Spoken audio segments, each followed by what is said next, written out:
You're listening to the Intuitive Souls Podcast. I am your host, Erica Russo, psychic medium and intuitive development coach. This show is all about giving you the conversations, tools, and wisdom you need to live life the intuitive way. Whether you are waking up, wanting to develop your intuition and connection to spirit, or wanting to live a more magical life, I got you covered. I give you grounded, practical, and insightful content that helps you wake up, level up, and connect with your soul. I'm excited you're here. Let's wake up together. Hello, guys, and May astrology is here. Oh my God, it's fucking May, dude. I know. It's almost May. I won't do the Justin Timberlake meme. Well, it's the In Sync. In sync. I'm sorry. You're so right. It's gonna be May. I'll do it. It's fine. I know. April went pretty quick, didn't it? I know. For some reason I was like looking and then I saw my phone on 420 and I was like, oh shit. It's 420. I know. How did that happen? It's wild. But I feel like every month we say the same fucking thing. Where did this month go? Maybe that's showing our age. I feel like that's an old person thing to say. Or like a busy entrepreneur mom thing. Yes, I'll own that too. I'll own that. Yeah, for sure. Yeah. Well, May is going to be a busy month as well, because we've got the outer planets are beginning their annual retrograde season. So we've got some shifts of energy that are coming in for us beginning now through the summer months here in the northern hemisphere. Obviously the winter for you guys down under. We have Pluto. Pluto will be retrograde tomorrow. Tomorrow as we were talking about this. And Saturn is going to be going retrograde at the end of May. So we'll talk about that later. But this month is really energetic, and it's also setting us up for some rather big energy shifts. But they're going to be elevating us to these new realms of ideas and visions and connection that throughout the summer months, as I mentioned, we're really going to feel. So there's very different energy moving in, and I think a lot of us are ready for it. I'm ready for it. Yeah. So we're currently in Taurus season, where we'll be until May 20th, which if you are interested in learning more in depth about the energies of Taurus and how this sign plays through each of the planets and the houses, I just have to plug myself for a moment that you can go over to my podcast, the Light Body Podcast, and I have an episode up right now that goes very deep into exploring the energy of Taurus and how it expresses itself through our personal planets in all of the houses. So that's really, I think, helpful for understanding kind of the depth of the sign. But for the sake of this episode, I will just touch on that Taurus season for us as a collective really gives us the time to pause, to slow down, because it's the slowest sign of the zodiac. And Taurus reminds us that we have time. Erica and I were having a conversation before we started recording this podcast, and something that has really come up for me in my life and seems very relevant right now is this reminder that we have time. Despite what your job might tell you, despite what your calendar might tell you, society, right? We all feel like, oh, we're so busy all the time. You have time, and it's okay to slow down. I think the human world and society in general wants us to stay busy and to rush, because that's what we equate to being productive and successful, right? In the old paradigm or the old ways of doing things. But Taurus as a fixed earth sign actually teaches us, no, we have time if you are willing to be present in the moment. If you are willing to come into a centered space and to experience the here and the now, that there is no need to rush growth. There is no need to rush our most heartfelt and soul-led creations and desires. There is enough time if you allow yourself to really slow down and be present in your body. Yeah, I really I totally needed Taurus season to be here right now, because I don't know about you, but the way I do it is like, I'm very quick to get into that. I need to do it now. I need to launch this now. I need to do this now. I need to offer this now. And it creates a feeling of resistance almost. If Yeah. that makes any sense, or lack, or I don't know, but I can feel it within me and my energetic field when it's like, I'm so urgent to get something done that I'm not vibrating at the level I should be, or that I'm comfortable with, or that I know things are going to flow to me easily. Right. Right. And that's something that I'm trying to learn here and now, where it's like, there's two ways of doing life, right? There's the hard way or the flow, go with the flow way. Mm-hmm. We get to choose. And when you were talking about like, you have time, I'm like, yeah, you know what? That's what I'm saying to myself. Like right now, it's like, you don't need to have a fucking launch every month if you don't want to, Erica. And that is so true with everything, you know, that we're the ones that create the time frames. Mm-hmm. Yeah, we are. And to move away from this thought, this thought pattern that nothing happens when we're slow, nothing happens when we're silent. In my life, especially more recently, I feel like the most profound and depth, you know, the level of depth of these changes and transformations that have been happening in my life have been when I have slowed down, when I have been quiet, when I have been still, when the outside world probably perceives me as doing very little or being in a place of idleness. No, I'm not idle. I'm allowing space to bring me what I need to either learn or absorb or integrate right now. And it feels good to just take a pause too after super busy Aries season. And we are going to be moving into Gemini season towards the end of this month, which is also very intellectually busy. So it's nice to just catch our breath. It's nice to just remember our earthly presence, our physicality, connect with our body, to remember that time is truly just a construct, that there is so much happening within the moment, within the second, within our breath, that is worth taking notice of. Absolutely. Yeah.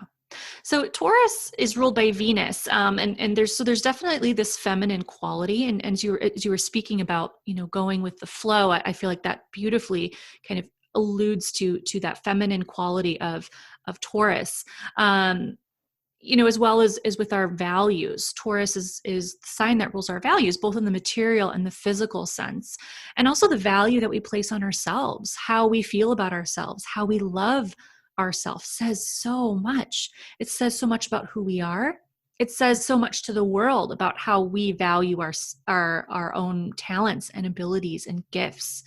And, you know, Taurus tells us that it is within our own right to define what our value and worth is. It's not for anyone else to label or to decide for us how valuable we are, what our worth is.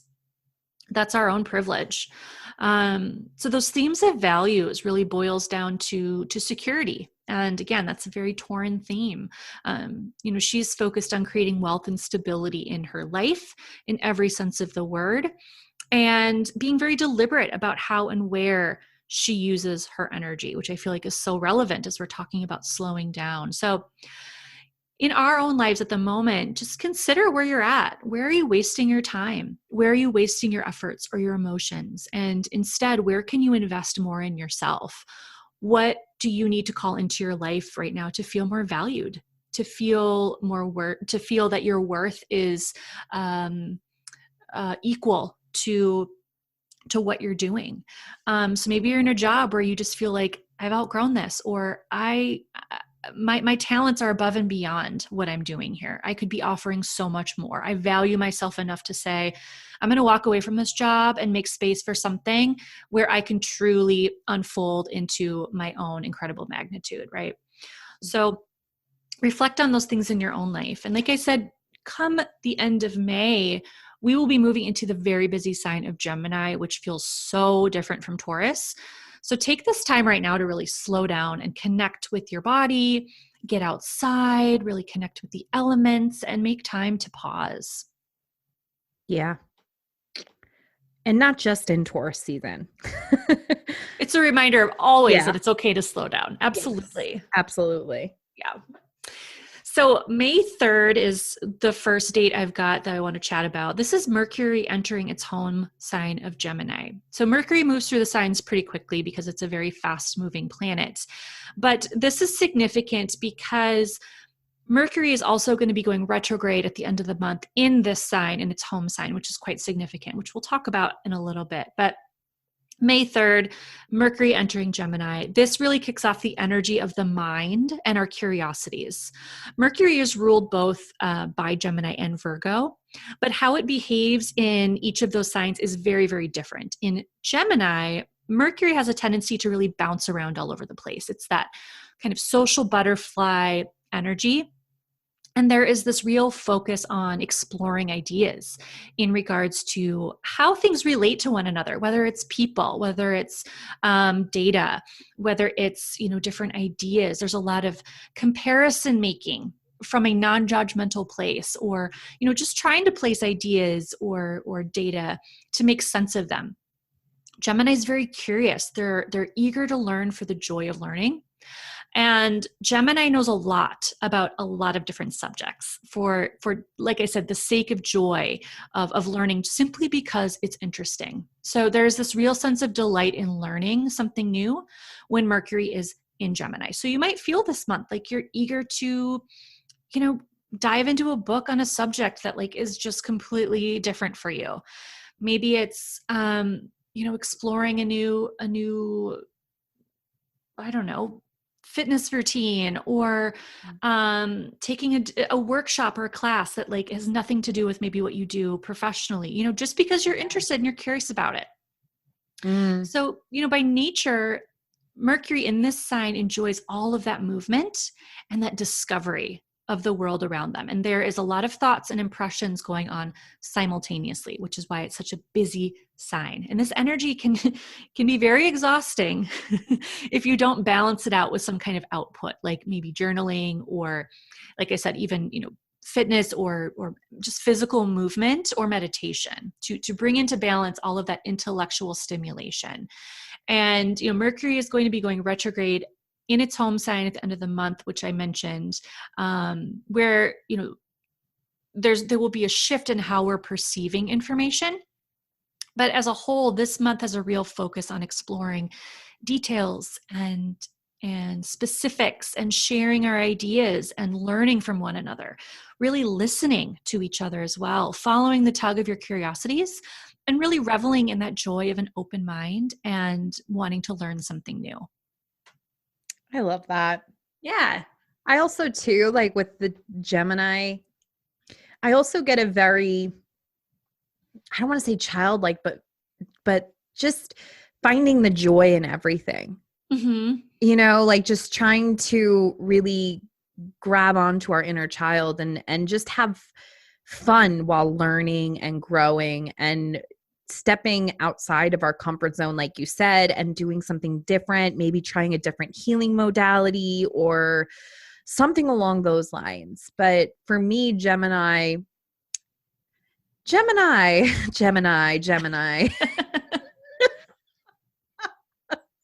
Sorry for laughing, but Gemini for me is, it's either really good or really bad. Mm-hmm. Maybe it's because it's another air sign, but I've met a lot of people who are Geminis and they're wonderful, and then, not so much. So what I would say about your impression there is that as a fellow air sign, you guys are very interested in ideas and intellect and knowledge. But from an Aquarian standpoint, you look at the big picture. Gemini is very focused on those details, those data specifics, those statistics. Gemini is the sign that rules our early childhood experiences. Okay. It also rules the things that happened in our neighborhood growing up, that what we learned, playing with other children, playing with those little social interactions, things that we learned in elementary school, those kind of upbringing experiences as children. And so there is a very youthful quality, as you were saying about Gemini. They're a very youthful sign of how they approach learning. I mean, just think about your own children when they are excited about something, right? They want to learn about something new, and they're asking why. They're not doing it to be annoying. They're not doing it to try to aggravate you as a parent. It's very irritating. They're simply curious. Their mind is so open. Yeah. They haven't had the experience yet that's told them to shut it down or to stop asking questions because other people think that you're obnoxious.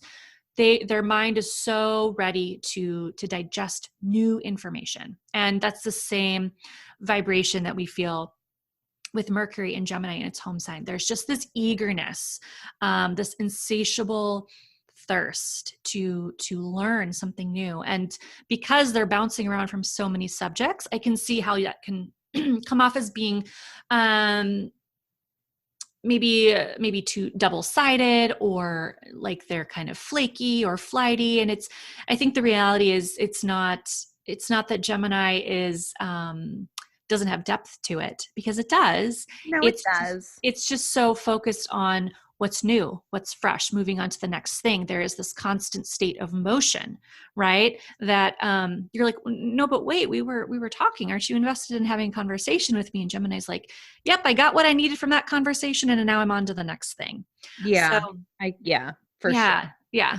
And like I said, very, very busy minds. Geminis, they've always got something mulling over in their heads. And what's interesting is thinking about this from the Mercurian standpoint. I've had clients that I have been mentoring through my personal one-on-one course called Passage, where we've looked at the transits. And I've had some clients that are Geminis that really struggle with meditation for this reason, because it's very hard to quiet their minds. They are digesting information from a more logical standpoint all the time, and it's hard for them to quiet that noise. And so what I found is that for those clients of mine, that actually doing a walking meditation where they can have some kind of physical kind of humming in the background is actually very soothing for their mind.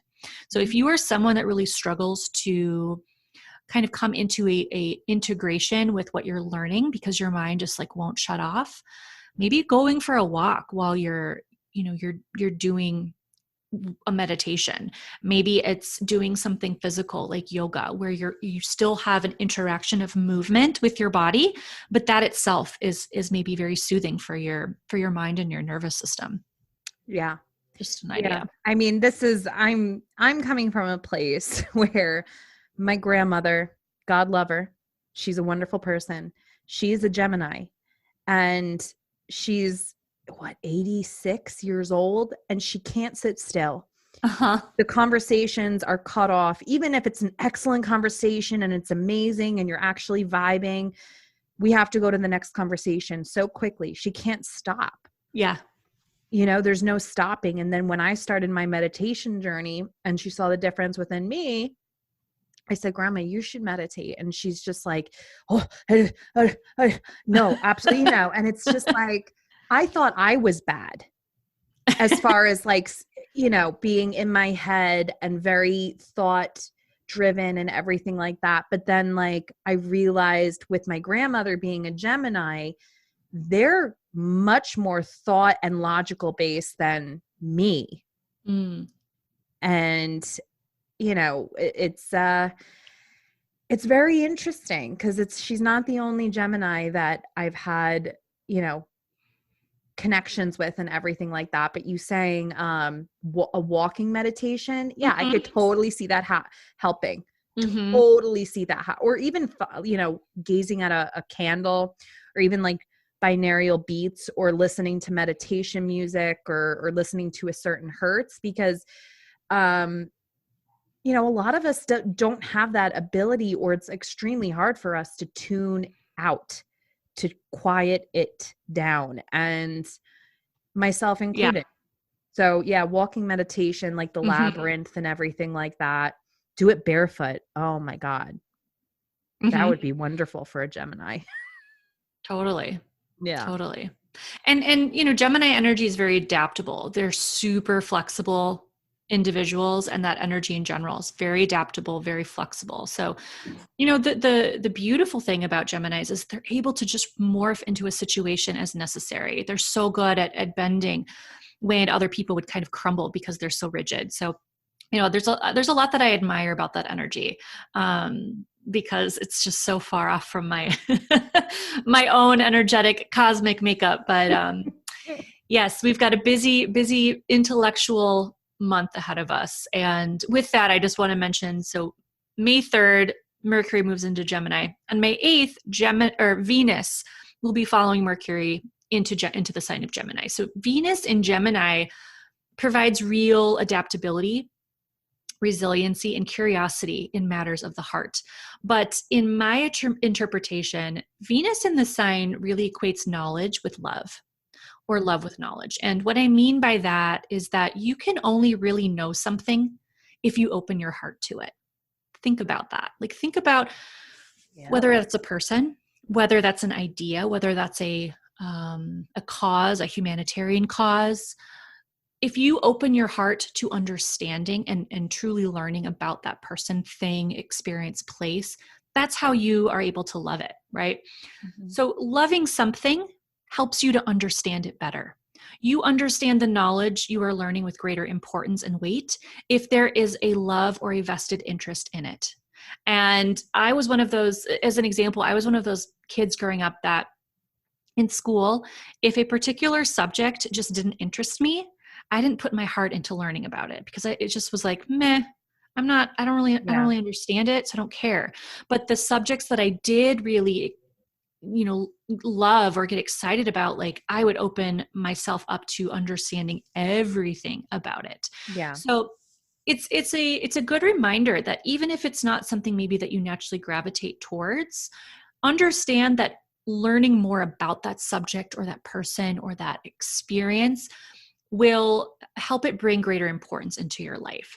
Venus in Gemini suggests to us that if we perceive the many pieces or all the varied facets of each other and the world with a loving appreciation, then we have the opportunity and the open mind to learn more about life than if we were to simply only focus on the data or the facts alone. So I think it's a really beautiful tool when you think about it from that way, that if we spent more time invested in one another, of truly learning about each other, about truly learning about the things that are important to each and every one of us with an open mind, then imagine the gifts of life that we would receive from a collective standpoint if we were to see that human connection versus solely focusing on the facts or the data by themselves. So something to think about in your own relationships and areas of your life, of where you can bring more curiosity to learning more about that person or the things that are important to them, especially if you have a partner who, like, they're super into something that maybe you're not. And you're like, I just don't understand why my husband is so into this. I'm sorry for laughing, but that's so funny that you brought that up. Yeah. You're like, yes, I feel this. Yeah. So my husband, he's a jujitsu person. And when I tell you, like, when he goes all into something, he goes all in. He watches the videos, he follows the people. Like, he doesn't watch TV. He literally watches jujitsu tournaments. Okay. And I have never, ever, and he's been doing this for 10, 15 years. I don't even remember, but I've never had any sort of curiosity to learn more about this. I've seen him do jujitsu and stuff like that. And I'm just like, it's two sweaty men rolling on top of one another. Like, this is not something that I'm interested in. But yesterday, he was like really excited about something in the jujitsu world. And I had the idea of, was like, maybe you should give him the time of day. Like, maybe you should actually listen, because this is obviously something that he's passionate about and he's really excited about it. So I, sat and listened, and it was like, okay, I could see why you're so passionate about, because if jujitsu, it's like this whole, it's its own world. Mm-hmm. It's not karate or martial arts. It's like this whole, like, the community. And it's like, when you go to jujitsu, you go big and you're so dedicated to it. And it's like a lifestyle. And I'm just like, I actually became intrigued listening to what he had to say about what was going on. Yeah. And it's so funny that you brought that up, because it was just like so many years I was like, I don't care. This is not something that I can't even put in my head. I don't understand, like, ghee, no ghee, this, that, chokeholds and stuff. But but it's true. Sometimes it's like, because guys have hobbies, like, you know what I mean? And a lot of the times we just allow them to have those hobbies. But what would happen if we actually just tried the hobby with them? Mm-hmm. Whether that's like Call of Duty or fishing or something along those lines, we might actually find enjoyment in that. Yeah.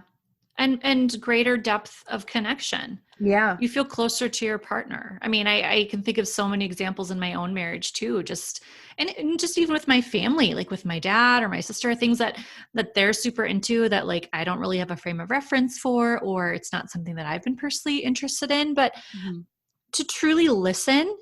And it's like, when someone is excited about something, right? Because they won't shut up about it. It's like me in astrology. Hello. So obvious.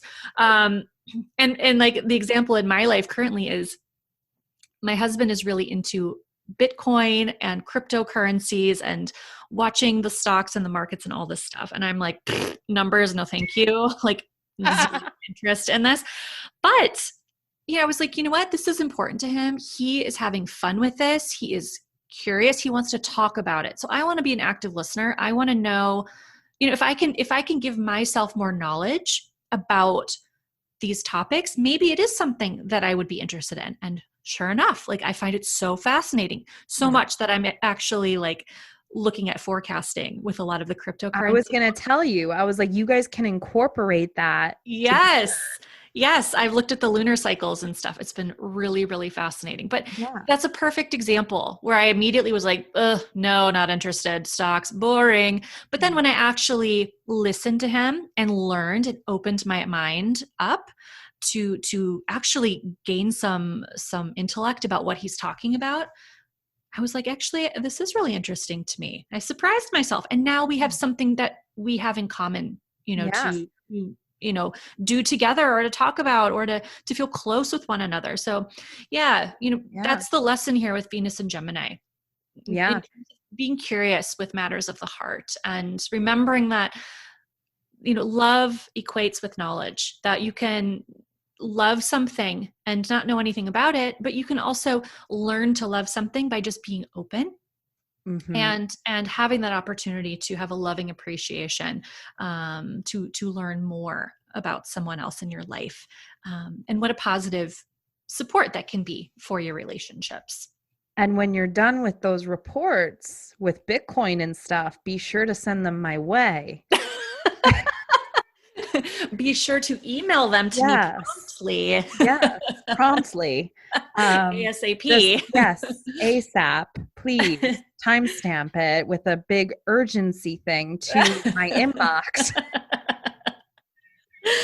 Yeah, it's really wild. It is really wild. I don't get so like obsessed with it that I have all of this stuff on my phone, whereas my husband, he's got like, he's tracking all the markets, he's tracking all of that stuff. He's better with data. He's a Libra, so he's an air sign. He's got all the, he's really good at holding on to information. But yeah, man, it is a wild time to be alive. Hello. Yes, for crazy. Sure. Yes, it is Yeah. Crazy. All right. Well, let's shift gears a little bit. Let's talk about the new moon in May. May 11th, we have our new moon in Taurus, which is occurring at 21 degrees of Taurus. I take a deep breath before I say this, because we are on the back end here of the Scorpio new moon as we are recording this. Happened yesterday. Oh my God. I mean, it was an intense moon. Hello? Would you agree? I know you agree. Yeah, I agree.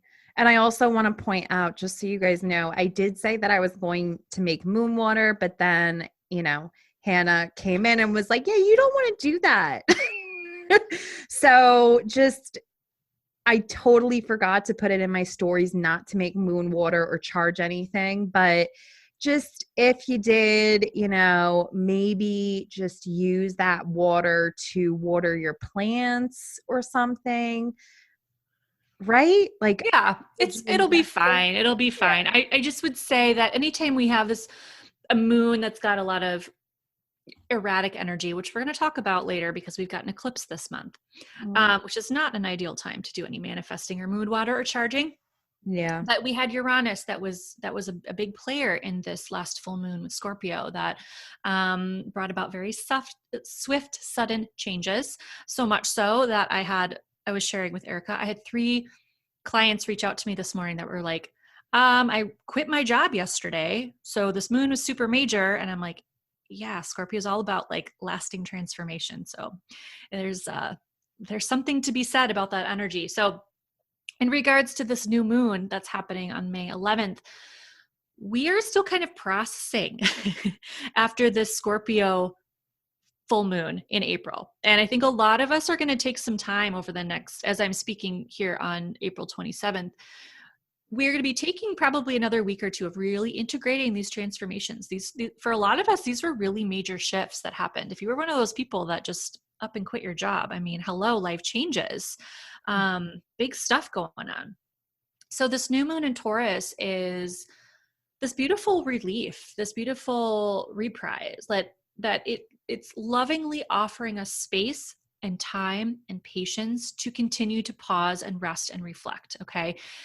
Consider it like you can go and sit on I don't want to say the sidelines, but like you can go and just take a knee for a little while. Okay. Taurus reminds us that we have time, as I mentioned, and it's okay to catch our breath.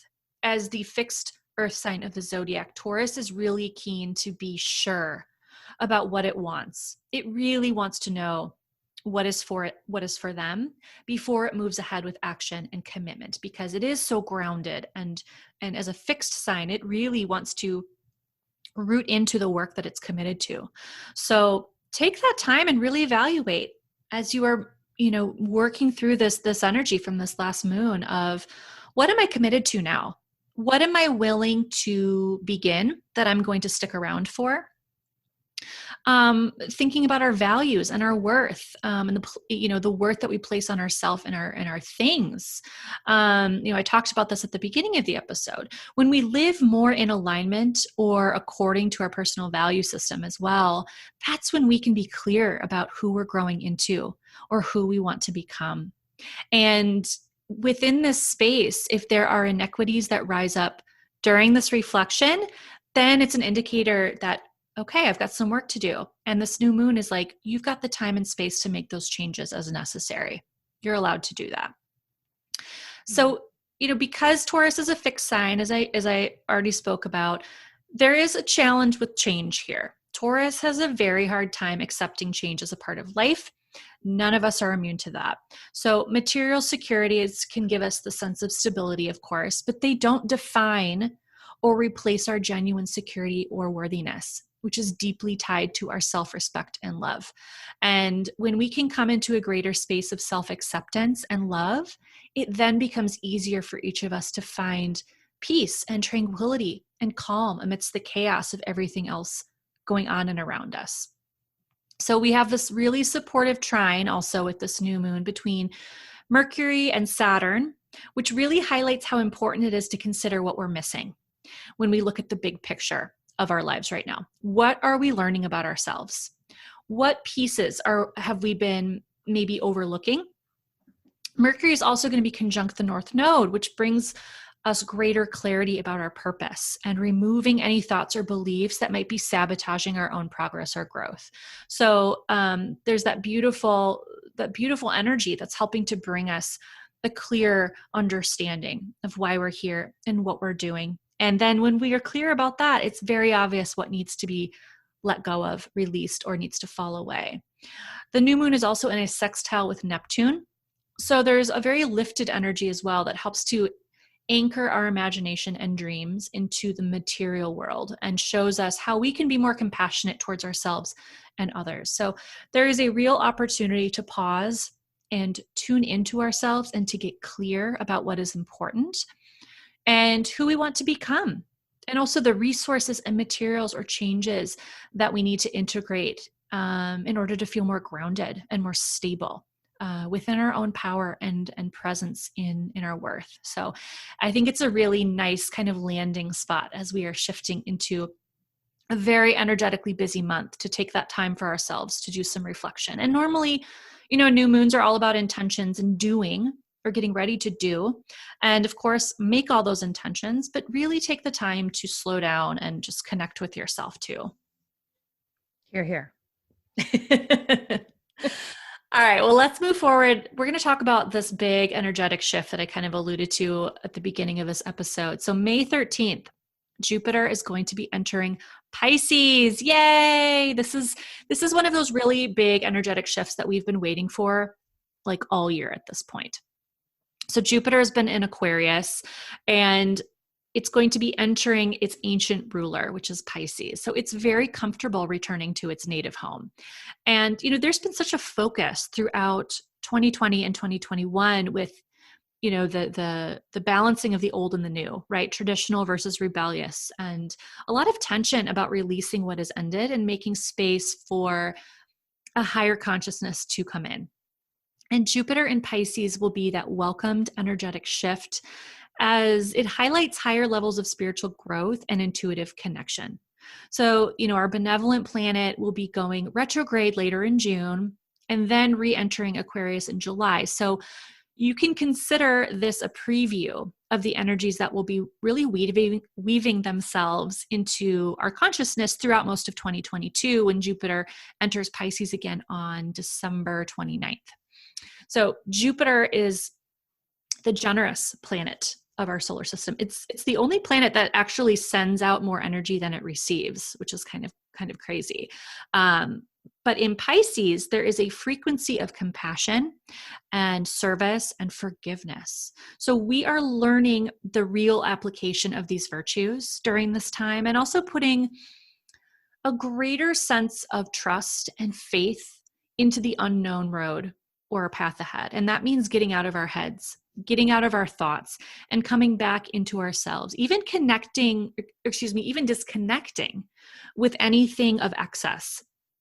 Those are really Piscean themes, getting rid of what isn't needed so we can transcend. So that could be unnecessary responsibilities or obligations that maybe keep you from expanding into a deeper, more sensitive space. And Jupiter expands the imagination in Pisces as well. So our ability to heal is also amplified here. Our ability to really tap into the frequency of hope is supported here. So this transit is a really beautiful time for energetic or healing work, maybe dream work if you're called to that, or just deepening into your spiritual practice. But it's also a beautiful time to make the most of your creative outlets, whether that's through, applied art or music or something along those lines. But I will say that I don't want to just be spitting this all out through rosy-colored glasses, because when Jupiter is in Pisces, there can also be some very problematic tendencies too. Okay, let's not paint like this energy as perfect. If we're not careful with what we disconnect from, we can also kind of move into this space of self-deception or even like escapism behaviors, addictive behaviors, even depression.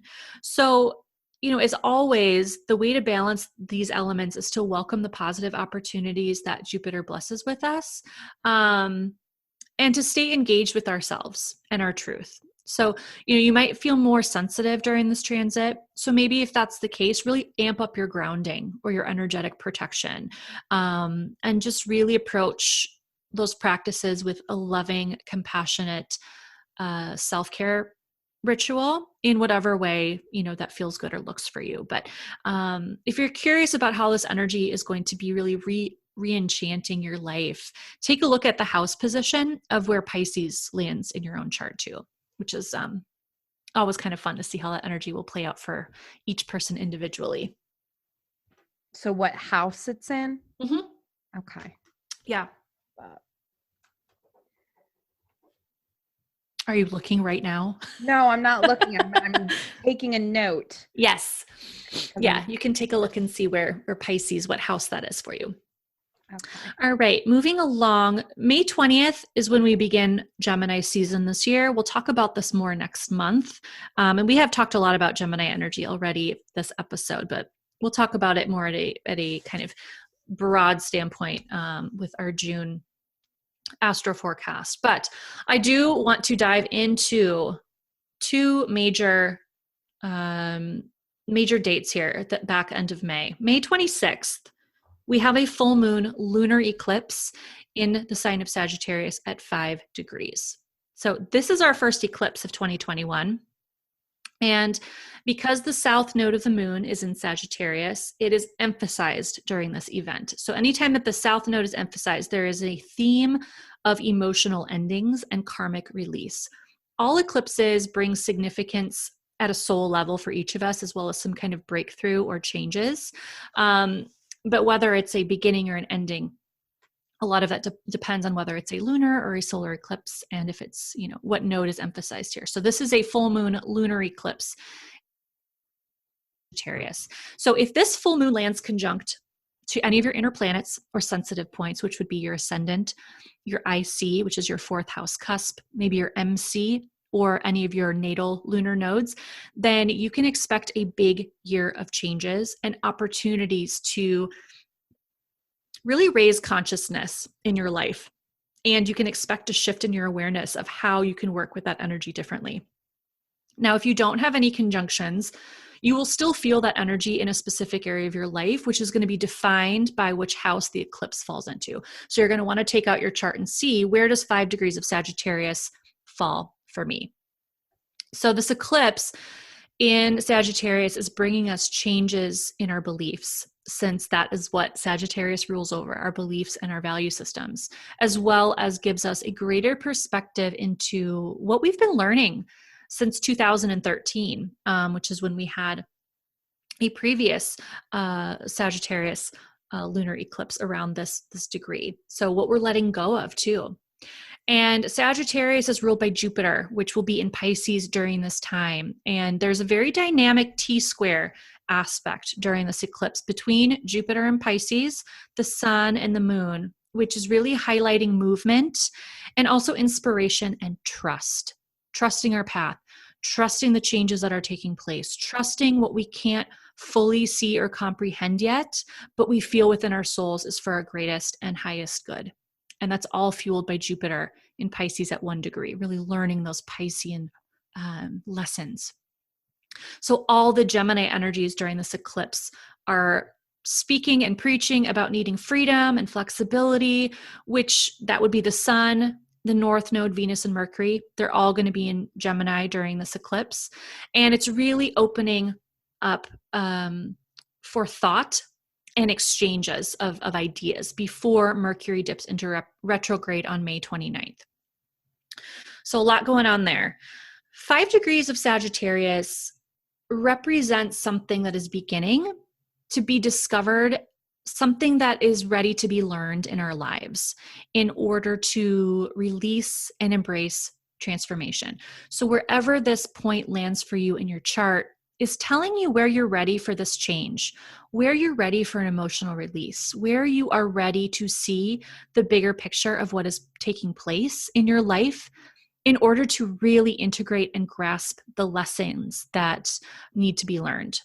So 5 degrees of Sag to me is really about staying open to what is possible without any assumptions or expectations of how or when that energy will show up. It really loops back to that sense of trust that is occurring, that theme of trust, trusting our path, trusting what we can't fully comprehend yet, but we know is right for us. The emotional and karmic endings of this eclipse reflect the lower Sagittarian energy. So it's releasing maybe previous beliefs or value systems that no longer align with our growth or don't reflect who we've become, and also detaching from self-righteousness. Sagittarius is the wise philosopher and the sage of the zodiac, but he doesn't know everything, nor does he know better than anyone else. So if you're carrying this energy of like, well, I know better than someone else, or, I have more knowledge than someone else, or that really self-righteous perspective, take a hard look of how that is limiting you from expanding even more. So this is a major energy. Not a good time to charge your crystals outside. Not a great time to do moon water. I really suggest with eclipse energy in general to be open to expecting the unexpected, because they are swift and karmic realignments that occur during eclipses, and you don't want to have that erratic energy being infused into any of your spell work, if you do that, or any of your rituals, especially if they have to do with cleansing. So it's better to just lock it up for doing the moon water during the eclipses. Maybe focus on journaling, maybe just create space and see what comes up for you. Of course, anytime we have a full moon, it is very much about an inward reflection process. So we're going to have a few more eclipses later on. We've got one in June, and then in the fall, we'll have a couple more. So, oh my God, so much fun. Yeah, well, that's normal. We have, we normally have this many eclipses during the year. Actually, last year we had more than usual, which, hello, #2020. That's, of course, everything over the top last year. But yeah, so I do want to mention then Mercury Retrograde will be happening. Just to end this on a high note here, May 29th, Mercury Retrograde in its home sign of Gemini. And generally speaking, Mercury is very comfortable in the air signs because his energy is really focused on communication and conversations and, all of our ideas. It's a lot of busy intellectual ideas. Retrograde periods require more time in these areas of whatever is outlined based on that sign. And so for Gemini, it's really about being mindful with our words, really examining the how. How are we speaking to others? How are we speaking to ourselves, right? Are those the same? Are you super supportive and talk really positive and uplifting towards other people? And then do you have the habit of really talking down to yourself? Think about that. Are you being clear and direct with your language and your intentions? Are you saying what you mean, and are you meaning what you say? Are you allowing your emotions to really maybe mask what the messages that you're trying to get out to someone else? Or are you allowing your emotions to really bring that sentiment of the message? So this is a time where we really think about how we can move our communication from a more authentic place, and how we can move our ideas and our thoughts out into the world.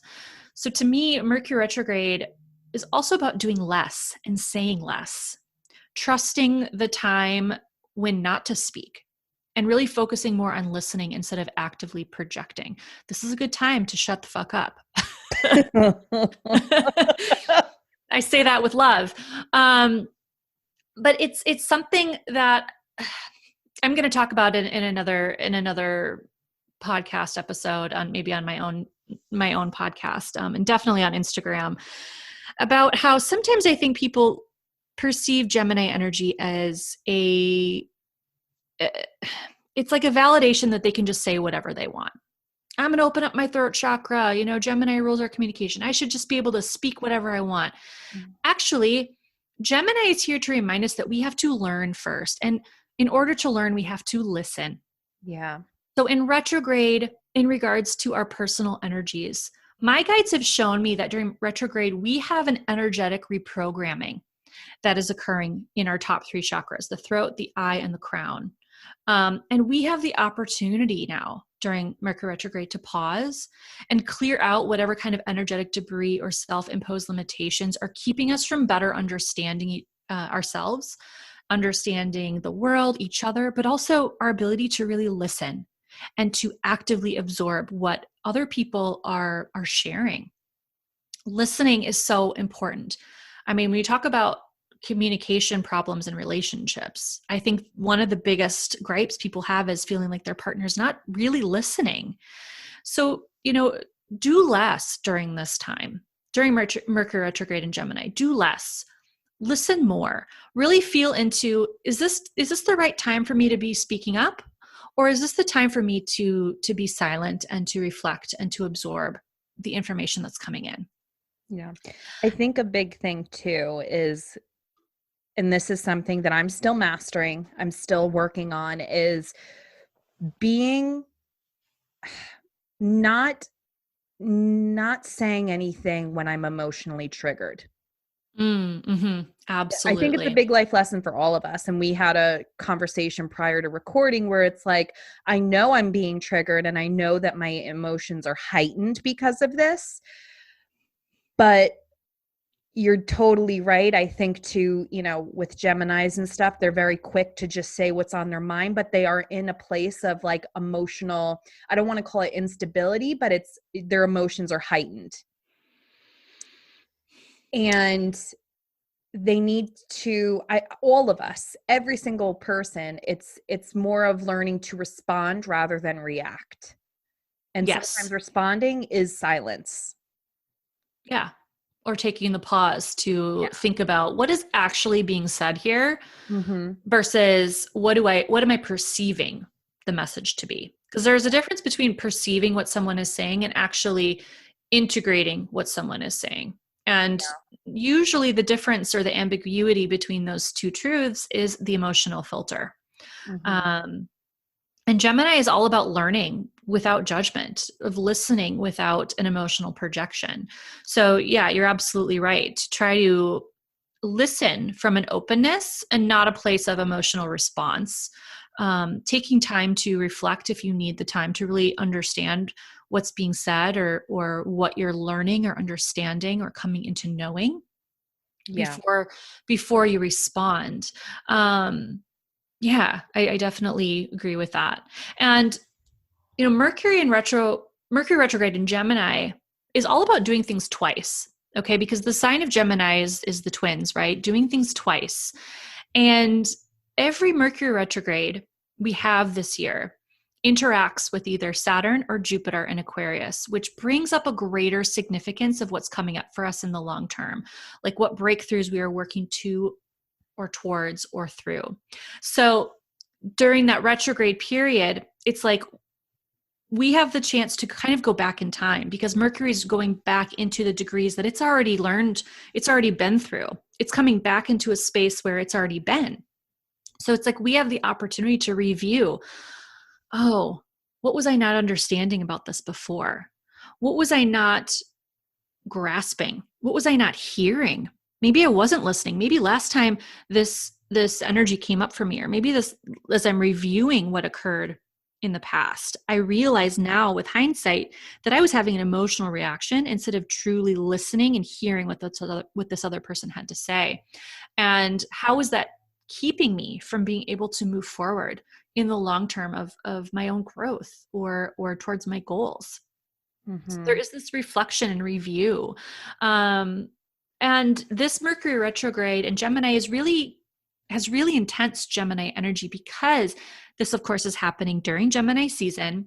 And as I mentioned, we have the Sun and the North Node both in Gemini. And I don't feel like the energies during this retrograde are particularly challenging per se compared to the other one we're going to be having in Libra later this year.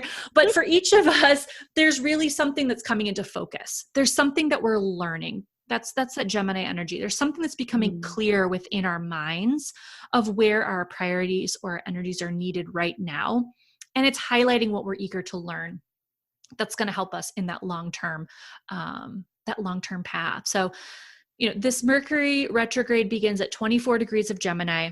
And as with all retrogrades, it will be traveling back. So it's going to be traveling back to 16 degrees of Gemini. So that, if you want to look at your chart, that is the part of your chart that is asking you to do less right now, less commitments in that house, less movement in that house. So, maybe it's your 10th house that's ruled by Gemini, or where this part of Gemini is. Take a look and see. And that's where the energies are asking you to just kind of like take your foot off the pedal for a little bit. And instead reflect about what you truly feel, what you truly understand, think, or say, or about that part of your life. If it's your 10th house, so regards to your career and your vocation, maybe just letting things settle in that space of your life right now, not overburdening yourself with obligations or commitments. And if you have a personal planet or a sensitive point that will be in conjunction during this phase of retrograde, then you're also going to have a greater personal impact. So For me, for example, my natal north node is at 17 degrees of Gemini in my second house. So that energy is going to be really front and center for me to review and reflect on. And for you, Erica, that's going to be Chiron for you in your 11th house. So healing in regards to your community. So, wow, it seems Fitting. spot on. So yeah, take a look and see. I think, when we talk about astrology, I really have found, at least for me and how I teach and how I make this information real for you guys, is by showing you how you can take a look at your own chart and become familiar with what energies are in what specific house. How is this going to be affecting certain areas of your life? Because it's easy to say like, oh, things are going to shit, it must be Mercury retrograde. It's like, well, no, that's not really how retrograde works. Yes, it affects like, our technology and stuff, and that's kind of a pain in the ass. But look and see in regards to your specific life, where is this energy taking shape? Like, how is this going to be affecting you? If you have, like I said, a personal planet, whether it's retrograde or the eclipse or even Jupiter in Pisces, like get familiar with what part of your life is being emphasized and put in the spotlight right now for you to be aware of. The more aware we are of how faceted, how multifaceted we are, I think brings us into a greater state of not only appreciation, but it makes us feel like we have the authority and the power to truly live life in a conscious, awakened place, right? And if we know that these energies are going to be affecting maybe our fourth house, so our home and our domestic life, then we can be aware as things come up or feel frustrating or difficult, that we have the opportunity, because of our awareness, to make choices that feel like we're in control, like we're able to make a choice out of power and our own authority versus letting things just kind of happen by the wayside. Yeah. So that's why I always bring up the degrees, because I find it really helpful for myself and my own clients. And I hope for you guys listening that it allows you to really interact with these energies in a personal way too. Absolutely. And I'm going to plug right here. Hannah actually has a live class that she scheduled. Talk a little bit about that. Yeah. So I'm going to be launching monthly Astro Classes, is what I'm calling them, where it's going to be a live astrology class. Our first one is Thursday, May 20th at 8 p.m. Central Time. So depending on where you are in the world, I would love to have you join me live. Our first course is going to be going through the ins and outs of your natal chart, getting really familiar with what the axes are all about, what the houses are all about, what the planets and their energies are all about. So you can really feel comfortable when I say, take a look and find where 5 degrees of Sagittarius is. You can see where that is and what that house is for you. So that's going to be our first class. If you can't join us live, with your ticket purchase, which is $29, you will still receive the download. All the information will be the same, so you'll still be able to work through that information and everything that I go over in your own time. And even if you do join me live, then you still have the replay to be able to come back to and really dive more deeply into and get your hands into that. But yeah, I've got some fun classes planned for later in the year about going through our north and south nodes, which is our karmic destinies. I also would love to do a class on relationship and compatibility, which I always get lots of questions on. I think that would be super fun. I might even do a special class next month. I haven't decided yet, but I think I might do one about the eclipses of 2021. So yeah, lots of good stuff. Yeah. Absolutely. And another plug that I'm saying is let's talk about the Modern Mystic Society, because Hannah actually does her own classes within the monthly membership. I sure do. She goes and she chooses all the classes and what the subject is for each class. Like we've had something about mastering Mercury, the houses, the moon, and how it affects and all of this great stuff. And each month you get a different aspect of astrology. On top of now, we are including witchcraft classes. We have psychic circles. We have breathwork classes. We have guest expert classes. We have mediumship classes, and everything is recorded and put inside the member portal. So if you cannot attend the live, you have lifetime access so long as you're a member in the member portal. Yeah. I am I love this community. I love the Modern Mystic Society, and it's growing and it's beautiful and it's evolving. And if you are interested in joining, where you get access to, how many classes have you had already? Oh 5? gosh, it's probably 4 or 5 at this point. Yeah. 5 hours of content of learning about the different aspects of astrology.